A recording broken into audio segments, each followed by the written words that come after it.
Hello students, this time we are going to do force and laws of motions numericals. So basically numerical solve करने के लिए जो basic formula हमें यहाँ use करना है वो कुछ ये है.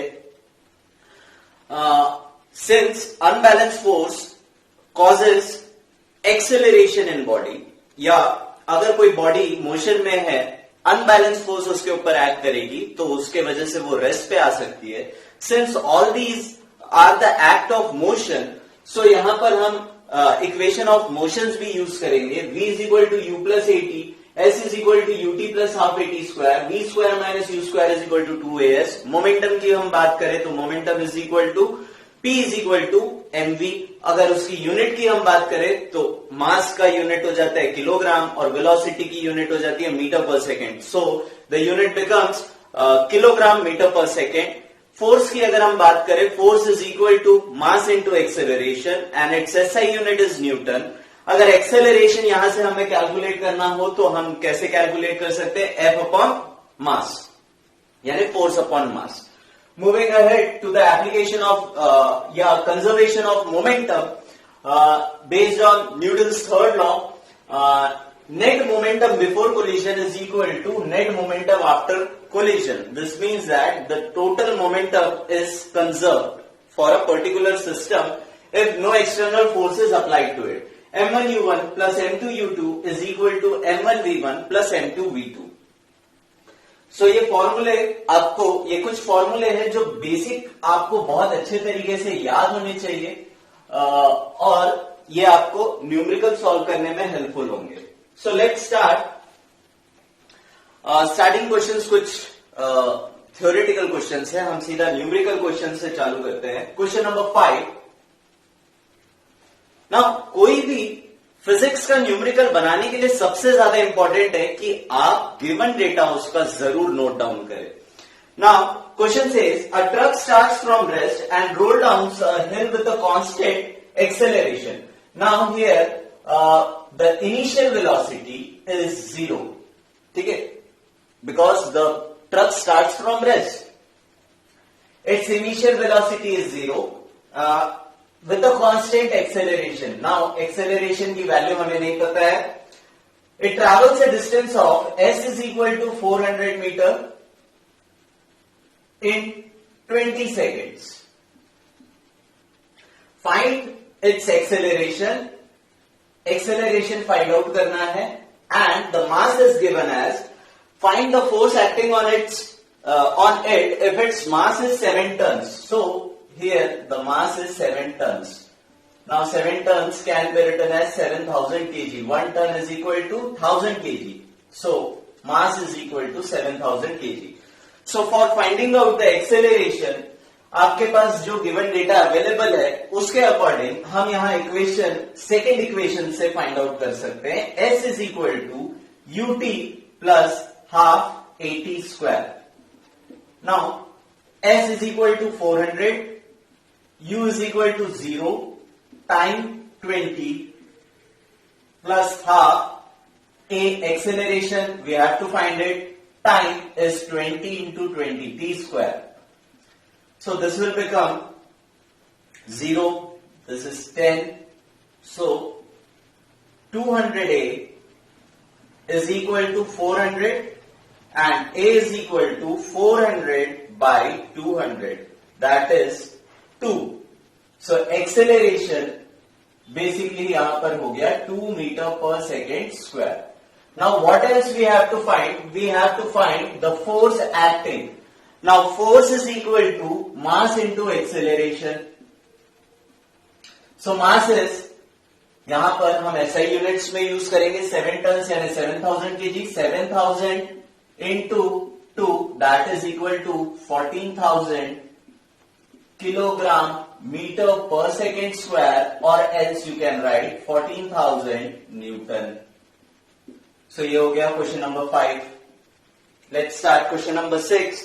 A stone of 1 kg is thrown with a velocity of 20 meter per second across the frozen surface of a lake and comes to rest after traveling a distance of 50 meter. Okay, यहाँ पर काफी कुछ data दिया हुआ है. Mass of stone is equal to 1 kg. Try to write the given data in SI units, ताकि calculation करने में हमें आसानी हो, क्योंकि अल्टीमेटली हमें सारे आंसर्स एसआई यूनिट्स में निकालने होते हैं। इसलिए कोशिश कीजिए कि सारे डेटा को आप एसआई यूनिट में लिखें। The velocity, initial velocity is 20 metre per second.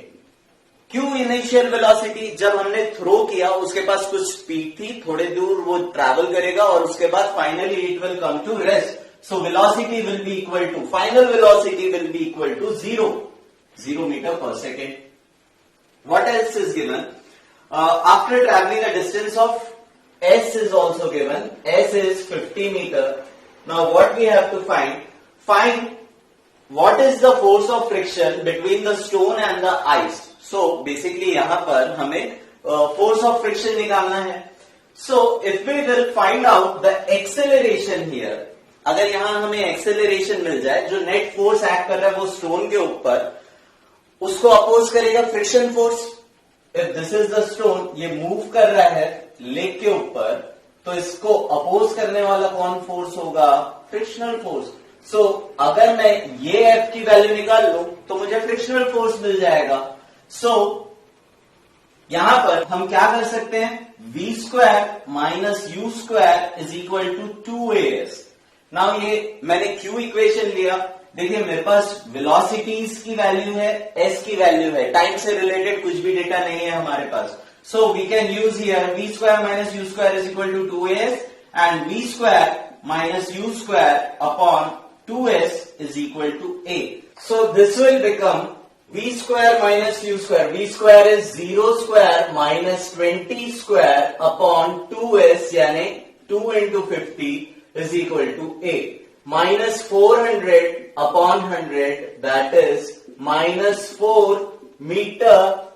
Acceleration is equal to minus 4 meter per second square.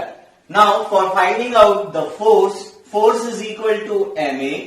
Now mass is given as 1 kg, 1 into minus 4, that is minus 4 Newton. So the net force, since the stone is thrown, ये डीएक्सिलरेट होगा, धीरे धीरे इसकी speed कम हो रही है, इसलिए acceleration कैसा आया? Minus, negative. Okay, so force जो एक्ट कर रहा है is -4। So force of friction acting on this stone will be equal to opposite direction में, because friction always opposes the relative. अगर -4 न्यूटन एक्ट कर रहा है तो फ्रिक्शन कितना हो जाएगा? 4 newton. Friction force is equal to 4 Newton. Next question. A 8,000 kg engine pulls a train of 5 wagon. Okay, again, firstly you have to note down the data. जो भी given data है आपको सबसे पहले वो नोट करना जरूरी होता है। So let's start question number 7. What is given? 8,000 kg engine, mass of engine, ME means mass of engine. Okay, so that is 8,000 kg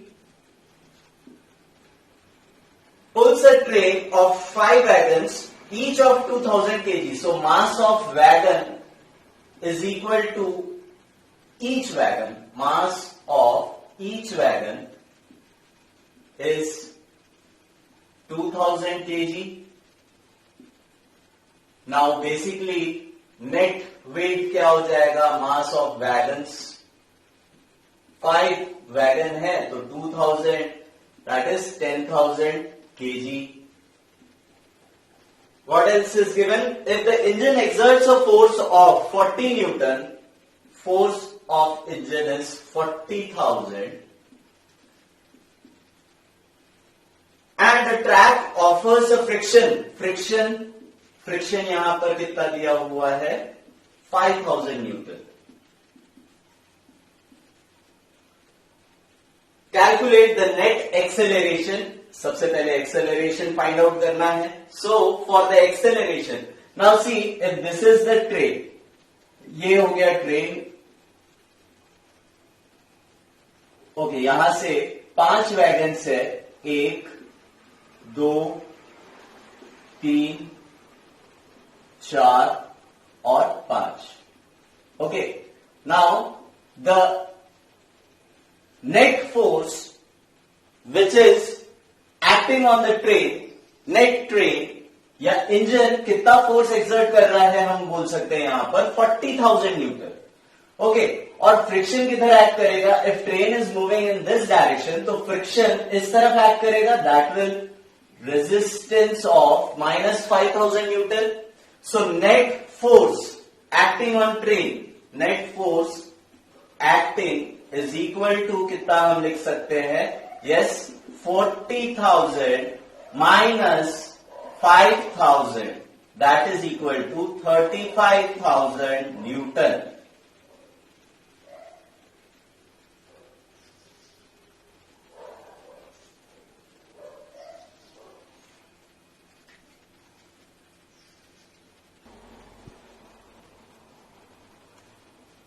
So this is the net force and force is equal to mass into acceleration. So यहां पर हम acceleration find out करना है on train. So the net force is 35,000. Mass of train, देखिए इसमें engine का mass हम नहीं लेंगे, this is exerting force okay on the train. So mass is equal to 10,000 into acceleration, and acceleration is equal to 35,000 divided by 10,000, and this is equal to 3.5 meter per second square. This is the acceleration. What else we have to find? The acceleration of, okay, net force acting, ये first part हो गया, second part acceleration हो गया, and the third part the force of wagon 1 on wagon 2. Okay, force of wagon 1 on wagon 2. So यहां पर Newton's third law हम लगा सकते हैं. 1, ये 2, ये 3, ये 4, ये 5. नेट फोर्स जो 1 लगाएगा उतना ही फोर्स ये पूरे चारों डब्बे लगाएंगे. से फॉर एग्जाम्पल ये 4 बॉक्सेस है, ये एक बॉक्स है, यानी वैगन है. तो ये जितना फोर्स लगाएगा उतना ही फोर्स ये लगाएगा. सो बेसिकली अगर हमें इसका फोर्स पता चल जाए तो हम इसका फोर्स बता सकते हैं. सो यहां पर अगर ट्रेन के एक्सेलरेशन की बात करें तो acceleration is equal to 3.5 metre per second square. Mass is equal to, now इसको तो हम एक्ट में नहीं लेंगे, बचे हुए 4 वैगन है, 4 वैगन का मास कितना हो गया? 2000 into 4, that is 8,000, and the force acting will be ma, 8,000 into 3.5.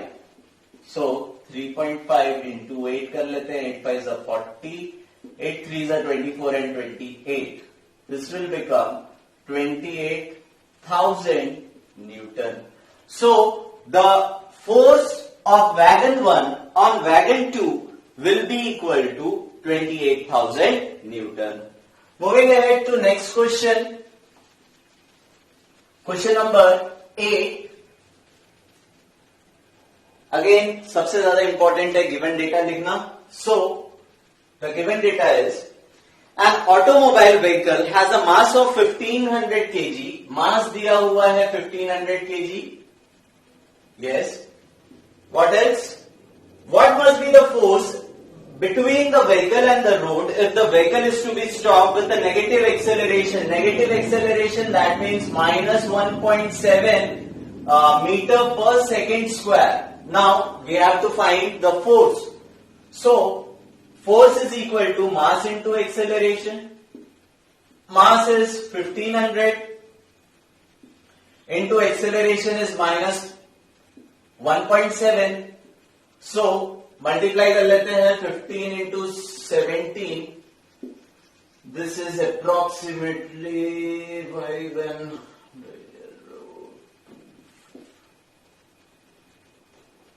255. So 2550 newton, यहां के दो जीरो भी तो मल्टीप्लाई करना है, so this is equal to -2550 newton. But हमें फोर्स अप्लाई करना है इसे रोकने के लिए, मींस अगर ये डीएक्सिलरेट होते हुए हमारे तरफ आ रही है, इसका मतलब हमें force, this is the force of -2550 newton, हमें रोकने के लिए फोर्स किधर अप्लाई करना पड़ेगा, अपोजिट डायरेक्शन में, and force is a vector quantity, so force required is equal to 2550 newton. जो नेट फोर्स लगेगा वो कितना लगेगा, 2550 न्यूटन। नेक्स्ट क्वेश्चन नंबर 9 देख लेते हैं।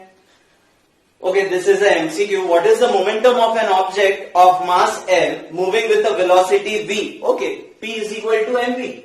P is equal to mv. So the option is yes, D option. D is the answer. 10th question. Using a horizontal force of 200 Newton, we intend to move a wooden block cabinet across the floor at a constant velocity. Okay, mass, no. Here the force is given as 200 Newton. What else is given? We intend to move with a constant velocity. Velocity is constant. That means acceleration is 0. Now see, velocity change नहीं हो रही है तो acceleration हो नहीं सकता. So net force acting क्या हो गया यहाँ पर? Net force acting will be equal to 0 क्योंकि acceleration 0 है. And force is equal to ma, mass into acceleration. So net force is equal to 0. Now on this block, आप कितना Newton force apply कर रहे हैं? 200 Newton horizontal force. What is the friction force that will be exerted on the cabinet? So अगर force इस direction में act कर रहा है तो बॉक्स मोशन भी इस डायरेक्शन में करेगा, और relative opposite force which opposes the relative motion is friction. So friction will act in this direction, that is -200 Newton. Got it? ये 200 न्यूटन लगा तो उसके अपोजिट डायरेक्शन में फ्रिक्शन एक्ट करेगा. Friction will be equal to -200 newton. Now see, अगर horizontal force इधर से लगाएंगे तो फ्रिक्शन इधर इस डायरेक्शन में लग जाएगा. अगर हॉरिजॉन्टल फोर्स इधर से लगा है ना, तो फ्रिक्शन इधर एक्ट कर जाएगा, तो यहां पर +200 भी हो सकता है. सो फ्रिक्शन इज बेसिकली कितना होगा, 200 न्यूटन इन अपोजिट डायरेक्शन. इन अपोजिट डायरेक्शन, ये जरूर लिख लीजिए. जो भी रिलेटिव मोशन होगा उसके अपोजिट डायरेक्शन में फ्रिक्शन एक्ट करेगा. Question number 11. Two objects, each of mass 1.5 kg. Two objects है भाई, तो let m1 be equal to 1.5 and m2 be equal to 1.5 kg. दोनों kg में दिया हुआ है. Now moving in a straight line but in opposite direction. Are moving in the same straight line but in opposite direction. एक body अगर इधर जा रही है तो एक बॉडी इस तरफ जा रही है.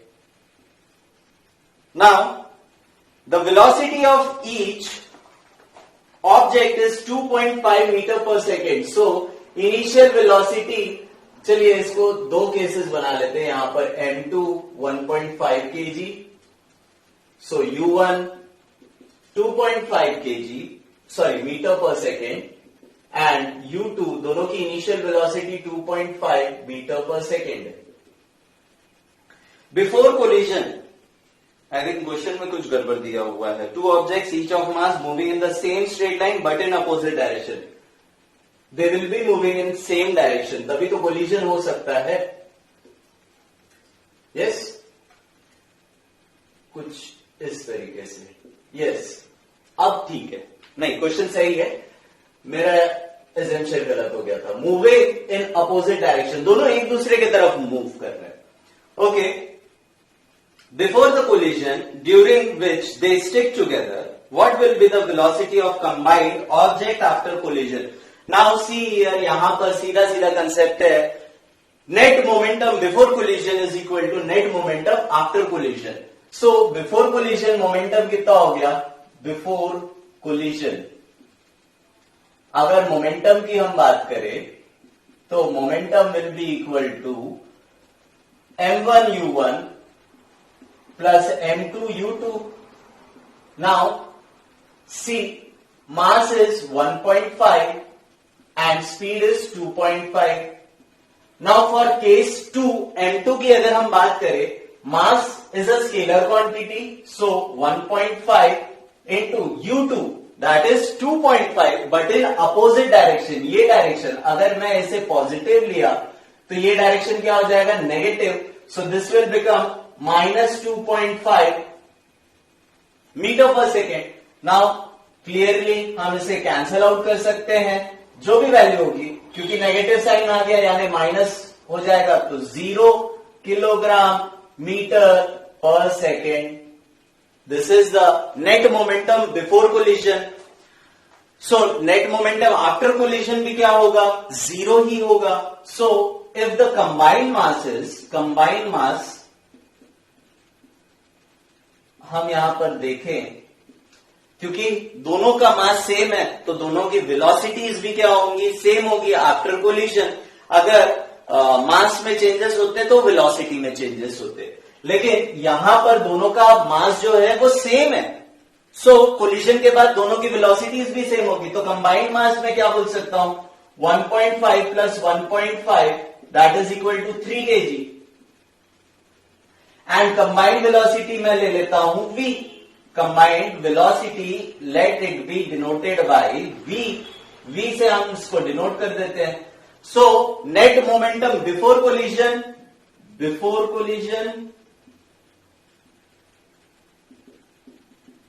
momentum is equal to momentum after collision. So basically हम क्या कर सकते हैं, यहां पर बिफोर कोलिजन 0 हो गया, after collision sum of masses is 3 into v, so v will be equal to 0. So the velocity of bodies, यहां पे हमें combined velocity फाइंड आउट करने बोला है. what will be the velocity of combined object after collision? So it will move with a velocity of 0 meter per second. That means they will come to a stationary position. Let's move to next question. According to the third law of motion, when we push on an object, the object pushed back on us with an equal and opposite force. If the object is massive truck parked along a roadside, it will probably not move. A student justified this by answering that the two opposite and equal forces cancel each other. So इस case की अगर हम बात करें तो यहां पर वो स्टूडेंट सही नहीं बोल रहा है. क्यों नहीं बोल रहा है, क्योंकि जो एक्शन और रिएक्शन फोर्सेस है वो इक्वल इन मैग्नीट्यूड तो होती है, but they are opposite in direction and always act on different bodies. So यहां पर जो फोर्स बॉडी लगा रही है ट्रक को मूव करने के लिए वो इतनी ज्यादा नहीं है. देखो कैंसल आउट कब होगा, जब सेम बॉडी पर फोर्सेस एक्ट करेंगे. पर न्यूटन्स थर्ड लॉ के अकॉर्डिंग हमें पता है यहां पर एक्शन और रिएक्शन फोर्सेस जो होती है अलग अलग बॉडी पे एक्ट करती है. तो यहां अलग अलग बॉडी पे एक्ट कर रही है तो कैंसल आउट तो हो ही नहीं सकता. सो उसका जस्टिफिकेशन गलत हो गया. ओके, तो जो फोर्स अपन अप्लाई कर रहे हैं एक्चुअली वो ट्रक को ओवरकम नहीं कर पा रहा है. ठीक है, उतना फोर्स अपन अप्लाई नहीं कर रहे कि ट्रक मूव कर सके, वहां पे फोर्स ऑफ फ्रिक्शन ज्यादा है. Next question, a hockey ball, theoretically question हो गया ये. A hockey ball of mass 200 gram. Okay, 13th question, mass दिया हुआ है m1 that is 200 gram. Directly इसे हम लिख सकते हैं 0.2 kg. Since we have to calculate all the values in SI unit, तो मैं डायरेक्टली यहां पर क्या कर दिया, SI यूनिट में लिख लिया. Travelling at a 10 metre per second Okay, its initial velocity is given 10 meter per second. Struck by a hockey stick so as to return its original path with a velocity of, okay, velocity जो होनी चाहिए उसकी return, ठीक है, एक hockey ball है, ठीक है, it is moving with a speed of 10 metre per second, basically वो ये बोल रहा है, और उसे हिट करना है किसी चीज से, वो टकरा कर वापस आए with a velocity of -5 metre per second. बात समझ में आ रही है? क्वेश्चन ध्यान से पढ़िए। अ hockey ball of mass 200 gram travelling at a 10 meter per second is struck by a hockey stick so as to return it along its original path with a velocity of 5 meter per second. Calculate the change of momentum occurred in the motion of hockey ball by the force applied by the hockey stick. So यहां पर हम basically क्या कर सकते हैं? Change in momentum निकाल सकते हैं। यस और नो? क्या करना है यहां पर? Calculate the change in momentum. Change in momentum delta p is equal to p final minus p initial. Okay, change जब भी हमें निकालना है हम क्या करते हैं उसको? Initial minus final minus initial. So this will become 0.2, यानी कि मास दिया हुआ है पी फाइनल की अगर हम बात कर रहे हैं तो this will equal to 0.2 into mv, velocity is 10। No, here the final velocity, क्योंकि हम फाइनल वैल्यू निकाल रहे हैं, v is equal to -5 meter per second. So this is -5 and equal to कितना हो जाएगा ये? -1 kilogram metre per second. Now p initial की अगर हम बात करें, so 0.2 into 10, that is 2 kilogram metre per second. Now change in अगर मोमेंटम निकालना है, delta p is equal to क्या करते हैं? P final minus p initial, final minus initial, -1 minus 2, so this is equal to -3 kg metre per second. So यहां पर change in momentum कितना हो जाएगा? -3 kg metre per second. Question number 14, a bullet of mass 10 gram traveling horizontally with a velocity of, okay, यहां पर मास दिया हुआ है, मास आप नोट कर लीजिए 0.010 kg, 10 ग्राम है, मतलब क्या हो गया? 0.010 kg with a velocity of, means initial velocity दी हुई है यहां पर 150 metre per second.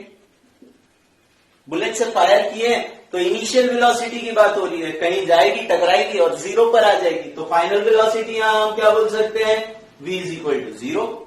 Yes, strike a stationary wooden block and come to rest in time 0.03 second. Okay, time period दे दिया हमें यहां पर कितना? 0.03 सेकेंड में वो रेस्ट पे आ जा रही है। Now what we have to find? Calculate the distance of penetration of bullet into the block. So यहां पर हमें सबसे पहले क्या फाइंड आउट करना है? Distance travel. So s is equal to ut plus half at square. Acceleration की जरूरत होती है, v square minus u square is equal to 2as।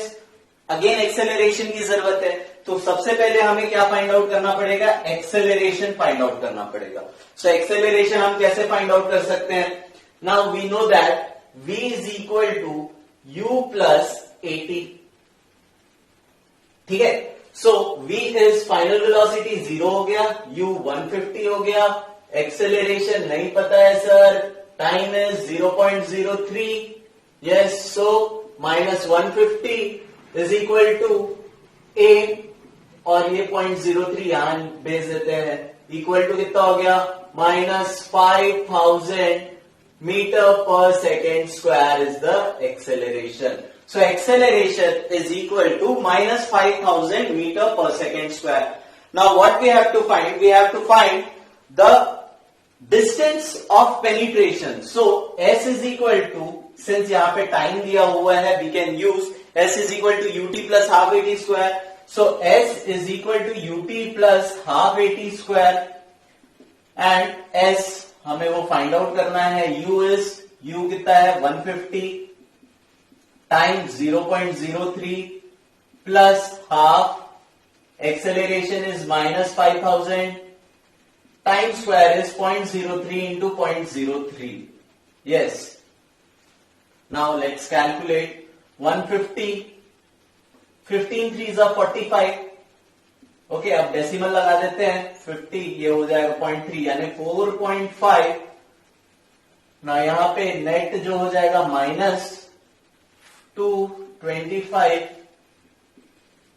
100 है ना, और इंटू 9 बोल सकते हैं. 25 9s are 25 10s are 250. उससे 25 कम कर दो 225.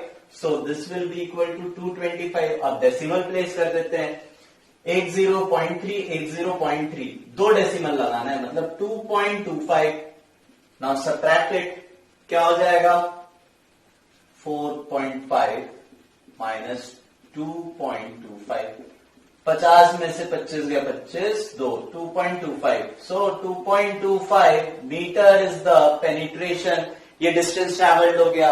अब इसके अलावा और कुछ फाइंड आउट करने बोल रहा है क्या? Yes, we have to find the magnitude of force. So force is basically equal to mass into acceleration. Now mass is 0.01 into -5000. सो हम क्या बोल सकते हैं -50 न्यूटन, है ना. सो जो फोर्स एक्सर्ट होगा वो कितना होगा -50 न्यूटन, या मैग्नीट्यूड की अगर हम बात करें तो वो हो जाएगा 50 newton. Moving ahead to next question. Question number calculate velocity 16. Question number 16. अभी हम 15 सॉल्व किए. 16. An object of mass 100 kg. Okay, so given data mass is 100 kg. X is accelerated uniformly from a velocity of, okay, initial velocity है 5 metre per second. Change हो रहा है ना velocity यहां पर 5 to 8, तो फाइनल वेलोसिटी 8 हो गया. इन 6 सेकेंड टाइम दिया हुआ है 6 second. So what we have to find? Calculate the initial and final momentum of the object. Also find the magnitude of force. Initial and final momentum बोल रहा है, तो P इनिशियल की अगर हम बात करें PI से मैं मेंशन कर देता हूं. M इंटू U हो जाएगा. Mass is 100 and U is nothing but 5, that is 500 kilogram metre per second. Yes sir. और फाइनल मोमेंटम की बात करें तो वो हो जाएगा mv 100 into 8, that is 800 kilogram metre per second. Now ये तो बात हो गई आपकी किसकी? मैग्नीट्यूड ऑफ मोमेंटम, इनिशियल और final momentum. Find the magnitude of force. Force is nothing but rate of change of momentum with respect to time. So PF यानी final momentum minus initial momentum upon time. So final momentum is 800 minus 500 divided by 6. कितना हो गया? 800 में से 500 गया 300/6. कितना हो गया भाई? 50 newton. Force is equal to 50 newton. Answer. Next question देखते हैं. बाप रे, इतना बड़ा question. Akhtar, Kiran and Rahul were riding in a motor car. Okay, next question सबसे पहले देख लेते हैं. 18 जो न्यूमेरिकल है, उसके बाद ये थ्योरेटिकल मेरे को ज्यादा लग रहा है. 18th क्वेश्चन सबसे पहले सॉल्व कर लेते हैं. Now 18th question, how much momentum will a dump shell of mass 10 kg? देखिए मास दिया हुआ है 10 kg, नोट कर लीजिए. हाइट दिया हुआ है, height is equal to 80 centimetre यानी 0.8 metre. Take it downward acceleration to be 10. यहां पर ये चीजें हमने नोट डाउन कर ली. हमें फाइंड आउट क्या करना है? How much momentum will a dumbbell of mass 10 kg transfer to the floor if it falls from a height of 80 centimeter. Take its downward acceleration to be 10 meter per second square. Now अगर momentum find out करना है तो हमें क्या चाहिए? Velocity चाहिए. So velocity find out करने के लिए हम क्या कर सकते हैं, v is equal to, yes यहां पर हमें s दिया हुआ है, h मतलब हाइट बोल सकते हैं, यानी कि डिस्टेंस दिया हुआ है s, और एक्सेलरेशन दिया है, so v square minus u square is equal to 2as। So हम यहां अगर डम्प शेल की बात करें तो वो इनिशियली किसी पोजीशन से गिरा होगा, मतलब रेस्ट पे होगा, रेस्ट से वो नीचे गिरना चालू कर रहा है। So what we can say here, u is equal to 0 और फाइनल वेलोसिटी कुछ हमें मिलेगी। सो फाइनल वेलोसिटी हम यहां से कैलकुलेट कर लेते हैं, v square minus 0 square is 0 only, into 2 into acceleration is 10 and s is 0.8. So 2 8 is 16. ये हो गया v square, v is equal to plus minus of 4. Okay, क्यों प्लस माइनस ऑफ 4? भैया जब भी हम नेगेटिव नंबर का स्क्वायर करें या पॉजिटिव नंबर का स्क्वायर करें, वैल्यू हमें 16 मिलती है। यहां मैग्नीट्यूड हमें मिल गया कितना है, 4 metre per second. Now what we have to calculate? We have to calculate the momentum, P is equal to mv. Now mass is 10 and velocity is 4. अगर मैं पॉजिटिव, जिस डायरेक्शन में मोशन हो रहा है, बॉडी नीचे गिर रही है, तो मैं उस डायरेक्शन को पॉजिटिव ले रहा हूं, यहां पर हो जाएगा 40 kilogram metre per second, and the net momentum before collision is equal to net momentum after collision. तो कितना मोमेंटम ट्रांसफर होगा, 40 kilogram metre per second. Now 17 question देख लेते हैं।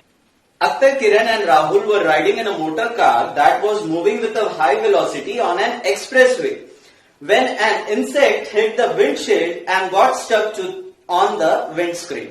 Akhtar and Kiran started pondering over the situation. Kiran suggested that the insect suffered a greater change in momentum as compared to change in momentum of the motor car. बिल्कुल नहीं, जितना momentum car experience करेगी उतना ही momentum insect experience करेगा, बस उनके velocities में change होगा।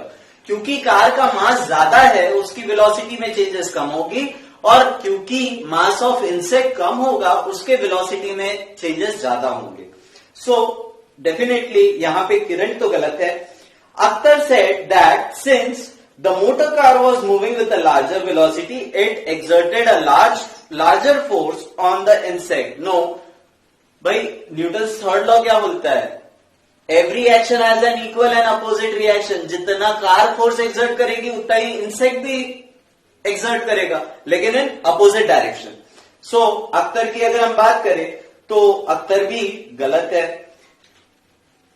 Rahul, while putting an entirely new explanation, said that both the motor car and the insect experienced the same force and change in their momentum.